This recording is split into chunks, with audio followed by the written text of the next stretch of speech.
விளையாட்டு மேம்பாட்டுத்துறை அமைச்சருக்கு ஒரு அன்பு வேண்டுகோள். பொதுப்பணித்துறை அமைச்சருக்கு. தமிழகம் முழுவதும் இளைஞர்களால் விளையாட்டு போட்டிகள் நடத்தப்படுகிறது. இது அனைத்து சட்டமன்ற உறுப்பினர் தொகுதியும் இருக்கக்கூடிய பிரச்சனை. அப்படி விளையாட்டு போட்டிகள் நடத்தப்படுகிற காலங்களில், கடந்த காலங்களில் அந்தந்த காவல்துறை அலுவலகமோ அல்லது மாவட்ட துணை கண்காணிப்பாளரோ அனுமதி தந்தார். ஒன்று அனுமதி தருவது, இல்லை என்றால் வாயு வழியாக சட்ட ஒழுங்கை பார்த்துக்கொள்ளுங்க என்று அனுமதி தருவது.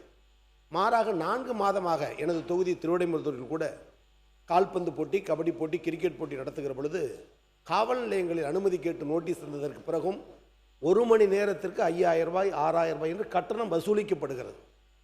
திருவிடைமருதூர் காவல் நிலையம் ஆதாரம். ஒருவேளை அரசு அந்த முடிவெடுத்து போட்டி நடத்தும் பொழுது கட்டணம் காவல்துறையில் செலுத்தப்பட வேண்டும் என்று இருக்கிறதா, அல்லது ஆங்காங்கு இருக்கிற சூழலுக்கேற்ப செய்கிறார்களா என்ற நிலையை மாண்புமிகு விளையாட்டு மேம்பாட்டுத்துறை அமைச்சர், பொதுப்பணித்துறை அமைச்சர் இந்த சட்டப்பேரவை அறிவித்தால் அது தமிழகம் முழுவதற்கும் ஒரு நல்ல தெளிவு கிடைக்கும் என்பதை பேரவைத் தலைவர் வாயிலாக மாண்புமிகு அமைச்சர்களை கேட்டுக்கொள்ளும்.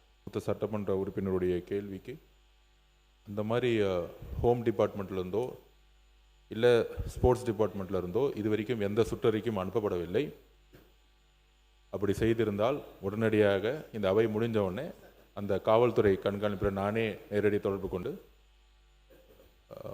அப்படி ஒரு சுற்றறிக்கை கிடையாது, தமிழ்நாட்டில் எந்த காவல்துறையும் விளையாட்டு போட்டிகளுக்கு அனுமதி அளிப்பதற்கு எந்த விதமான பணமோ வேறு எந்த விதமான உத்தரவோ தேவையில்லை, சட்டம் ஒழுங்கை பாதுகாக்குவதற்கு காவல்துறை அனுமதி அளிக்க வேண்டுமே தவிர பணத்தை கேட்க வேண்டிய அவசியம் கிடையாதுங்கிறதை நான் பதிவு பண்ணிக்கிறேன். உடனடியாக நாங்கள் அதை நடவடிக்கை எடுப்போம் பதிவு பண்ணுவோம்.